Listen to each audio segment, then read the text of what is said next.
we are going to see Standard 6th Social Science, Term 3 Civics, Unit 1 Democracy, மக்களாட்சி.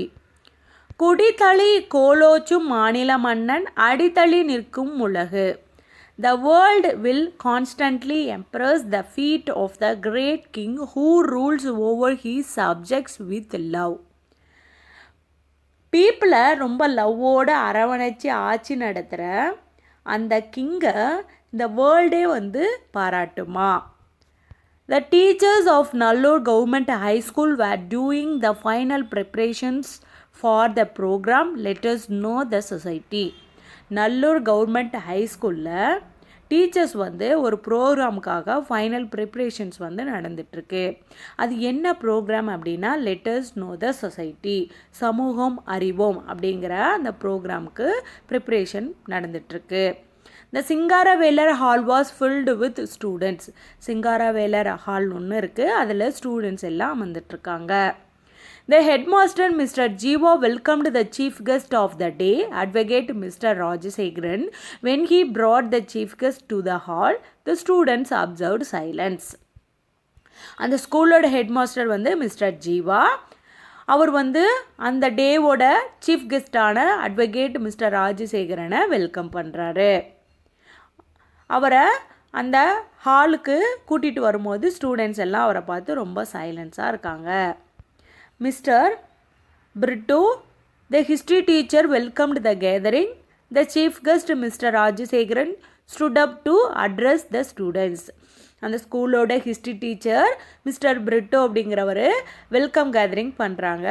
Chief guest mister Rajasekaran வந்து எழுந்து நின்று ஸ்டூடெண்ட்ஸ்க்கு அவர் யாருன்னு சொல்லிட்டு அட்ரஸ் பண்ணிக்கிறாரு.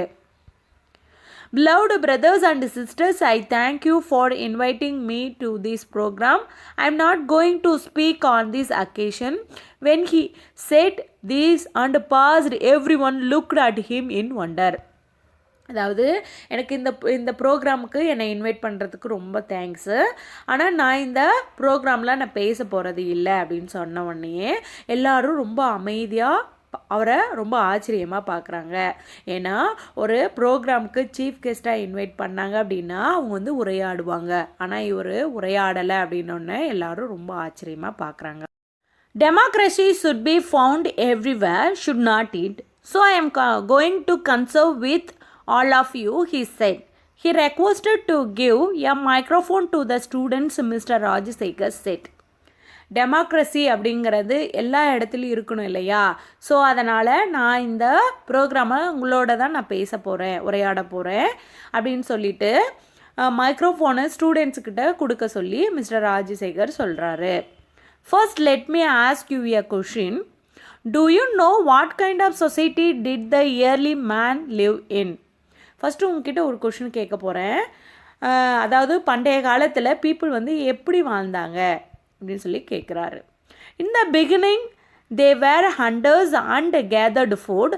Later they settled near rivers and practised agriculture, said Deepika, a 6th standard student. 6th standard student Deepika அப்படிங்கிற பொண்ணு அந்த கொஷினுக்கான ஆன்சர் சொல்கிறாங்க. பீப்புள் வந்து பண்டைய காலத்தில் ஹண்ட் பண்ணாங்க, வேட்டையாடினாங்க, ஃபுட்டு வந்து கேதர் பண்ணாங்க, அதுக்கப்புறமே ரிவர் சைடில் வந்து செட்டில் ஆக ஆரம்பித்தாங்க, அப்போது வந்து அக்ரிகல்ச்சரும் பண்ண ஆரம்பித்தாங்க அப்படின்னு சொல்லிட்டு அந்த பொண்ணு சொல்கிறா. Yes, when man started to live in groups, tribes were formed. Every tribe had its own chief. These groups bought among themselves for land, water and other resources. ஆமாம், கரெக்டு. பீப்புள் வந்து பண்டைய காலத்தில் எப்படி வாழ்ந்தாங்க அப்படின்னா ஹண்ட் பண்ணாங்க, food gather பண்ணாங்க, அதுக்கப்புறம் ரிவரில் செட்டில் ஆக ஆரம்பித்தாங்க, அக்ரிகல்ச்சரும் பண்ணாங்க, அது கரெக்டு. அதுக்கப்புறம் பீப்புள் வந்து குரூப்பாக வாழ்ந்தாங்க. குரூப்பாக வாழ்ந்துட்டு ட்ரைப்ஸ் வந்து ஃபார்ம் ஆச்சு, பழங்குடி வந்து ஃபார்ம் ஆச்சு. ஒவ்வொரு ட்ரைபுக்கும் வந்து ஒரு தலைவர் ஒருத்தர் இருந்தார். அந்த குரூப்பை முன்னிறுத்தி அந்த குரூப்புக்காக என்ன பண்ணாங்க அப்படின்னா லேண்டு, வாட்டர், அதர் ரிசோர்ஸ்க்காக ஃபைட் பண்ண ஆரம்பித்தாங்க. Those who emerged victorious formed kingdoms by uniting the other tribal groups. These kingdoms later integrated to form empires. அதாவது என்னாச்சு அப்படின்னா, இப்போது ஒரு 3 குரூப்ஸ் இருக்காங்கன்னு வச்சுக்கோங்க. ஒவ்வொரு குரூப்போட ஃபைட் பண்ணுவாங்க. ஃபைட் பண்ணிவிட்டு எந்த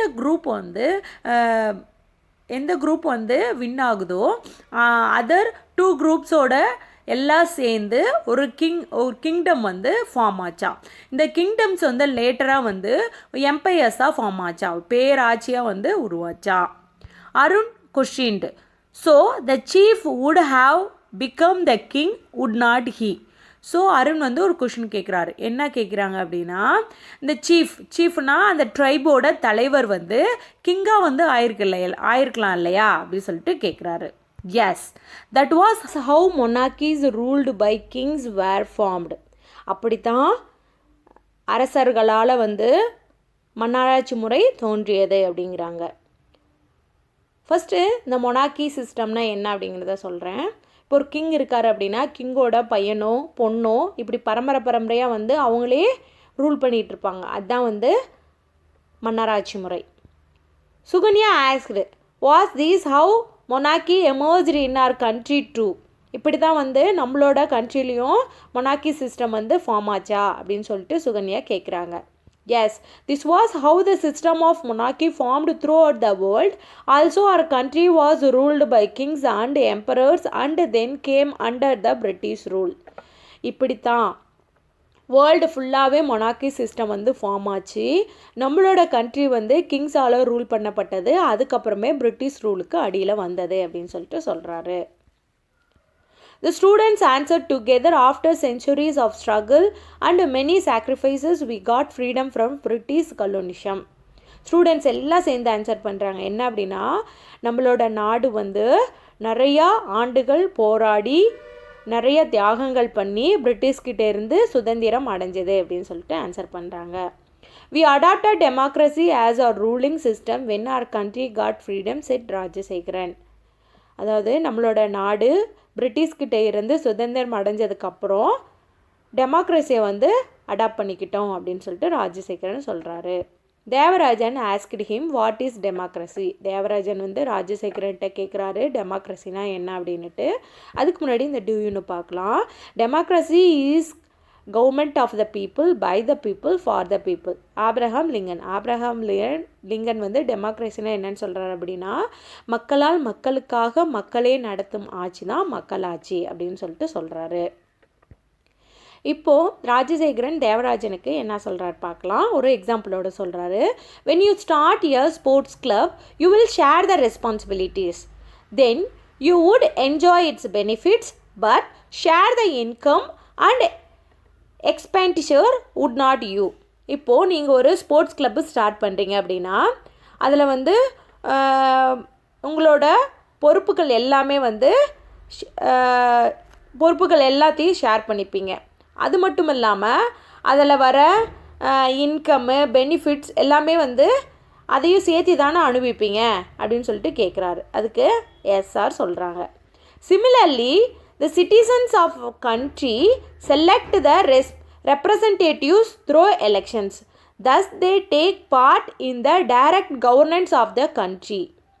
This is termed democracy. அதே மாதிரி தான் நம்மளோட கண்ட்ரியில் வந்து ஒரு ரெப்ரசன்டேட்டிவ்ஸை எலெக்ஷன்ஸ் மூலமாக சிட்டிசன்ஸ் வந்து தேர்ந்தெடுக்கிறாங்க. ஸோ தேர்ந்தெடுத்து அவரை வந்து ஒரு பிரதிநிதியாக உட்கார வைக்கிறாங்க, நம்மளோட கண்ட்ரியோட பிரதிநிதியாக வந்து உட்கார வைக்கிறாங்க. அதுதான் வந்து டெமோக்ரஸின்னு சொல்கிறாங்க. In a democratic form of government a considerable amount of power lies with the people of the nation. அதாவது இந்த டெமோக்ராட்டிக் ஃபார்ம் ஆஃப் கவர்மெண்ட்டில் வந்து பீப்புளுக்கு வந்து ஒரு குறிப்பிடத்தக்க பவர் வந்து பீப்புளுக்கு இருக்குது அப்படின்னு சொல்கிறாரு. People can participate in the politics of the country and decision making processes. People வந்து பொலிட்டிக்ஸில் வந்து பார்ட்டிசிபேட் பண்ணலாம் அண்ட் தென் கவர்மெண்ட் எடுக்கிற டெசிஷன் மேக்கிங்கில் கலந்துக்கலாம் அப்படின்னு சொல்லிட்டு சொல்கிறாரு. There are different types of democracy. டெமோக்ரஸியில் வந்து டிஃப்ரெண்ட் டைப்ஸ் இருக்குது. அது என்னென்னு பார்க்கலாம். Types of democracy. Yes, there are various types of democracy in practice around the world. Among those, direct democracy and representative democracy are the most popular forms of government. அதாவது types of democracy வந்து இருக்குது. வேர்ல்டில் வந்து நிறைய types of democracy இருக்குது. இருந்த போதிலும் direct டெமோக்ரஸியும் representative democracy தான் ரொம்ப ஃபேமஸ். டூ யூ நோ பாருங்கள், the birth place of democracy is Greece. Democracy first எங்கே தோன்றுச்சு அப்படின்னா கிரீஸில் தான். What is direct democracy asked Sirajuddin. அதாவது டைரக்ட் டெமோக்ரஸினா என்ன அப்படின்னு சொல்லிட்டு கேட்குறாங்க. In direct democracy people have the power to frame laws. Direct டெமோக்ரஸினா என்னென்னா பீப்புளே லாஸை ஃப்ரேம் பண்ணுறதுக்கான பவர் வந்து பீப்புள்கிட்ட இருக்குது. If you consider your sports club as an example, you all can discuss and amend laws and rules. The perspective of each member is considered and each one expresses his view. இப்போ ஒரு sports club வந்து ஒரு எக்ஸாம்பிளாக எடுத்துக்கலாம். எல்லாருமே வந்து loss and ரூல்ஸை வந்து டிஸ்கஸ் பண்ணுவாங்க. ஒவ்வொருத்தரோட வியூ வந்து எப்படி இருக்குன்னு சொல்லிட்டு பார்ப்பாங்க. ஸோ பார்த்துட்டு எப்படி அதை டிசைட் பண்ணுவாங்க, ஃபைனல் டெசிஷன் வந்து எப்படி எடுப்பாங்க அப்படின்னா, but how will you take a final decision, எப்படி ஃபைனல் டெசிஷன் எடுப்பாங்கன்னா, the choice of the majority will be accepted, the others will also give their concerned said Selva.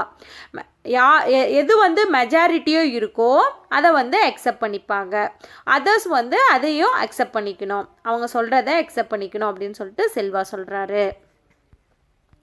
Yes, this system is actually known as direct democracy, said Rajasekaran. So இது பேர் தான் வந்து direct democracy அப்படின்னு சொல்லிட்டு ராஜசேகரன் சொல்கிறாரு. அதுக்கு முன்னாடி இதை பார்த்துடலாம். இன் a direct democracy only the citizens can make laws. All changes have to be approved by the citizen. The politicians only rule over parliamentary procedure. அதாவது people வந்து டைரக்ட் டெமோக்ரஸியில் சிட்டிசன்ஸ் தான் லாஸை மேக் பண்ணுவாங்க. எந்த ஒரு சேஞ்சஸ் இருந்தாலும் சிட்டிசன்ஸ் தான் approve பண்ணுவாங்க. பொலிட்டீஷியன்ஸ் என்ன பண்ணுவாங்க அப்படின்னா பார்லிமெண்ட்ரி ப்ரொசீஜர் மூலமாக ரூல் பண்ணுவாங்க. Switzerland has had a long history of a successful direct democracy.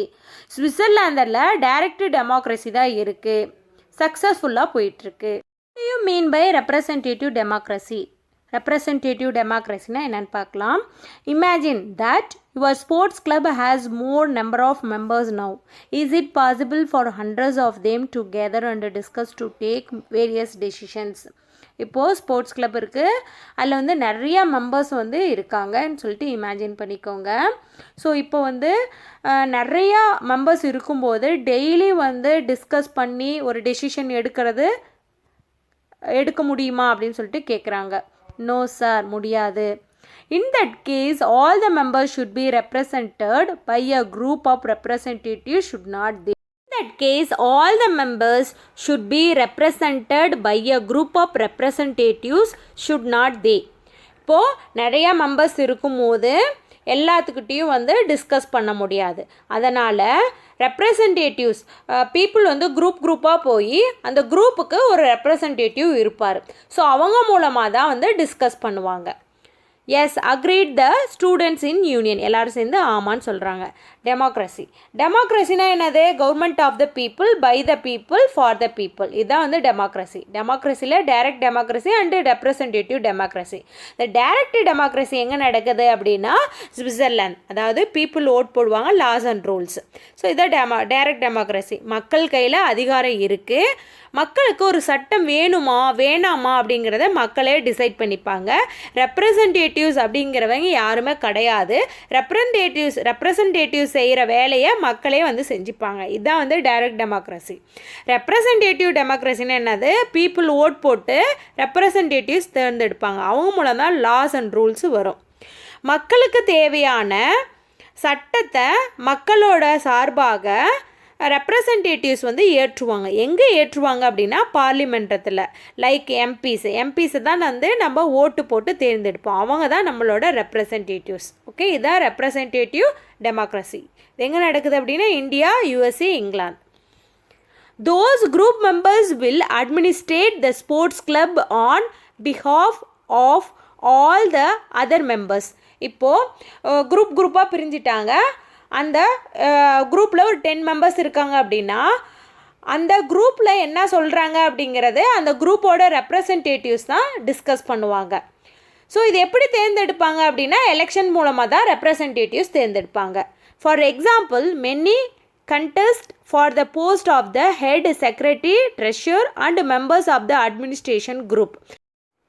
In the end, those who gain the maximum number of votes will be given the post. On behalf of the other members, they obtain the power to take decisions in the democratic manner.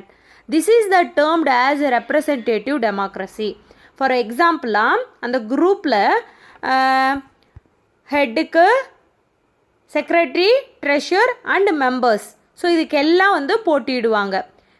எண்டில் வந்து யார் நிறைய ஓட்டு வாங்கியிருக்காங்களோ அவங்களுக்கு ஏற்ற மாதிரி பதவிகள் வந்து அவங்களுக்கு கொடுப்பாங்க.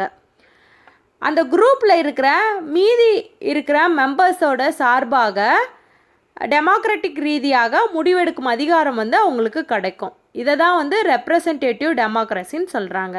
ஓகே, தேங்க்யூ ஃபார் வாட்சிங்.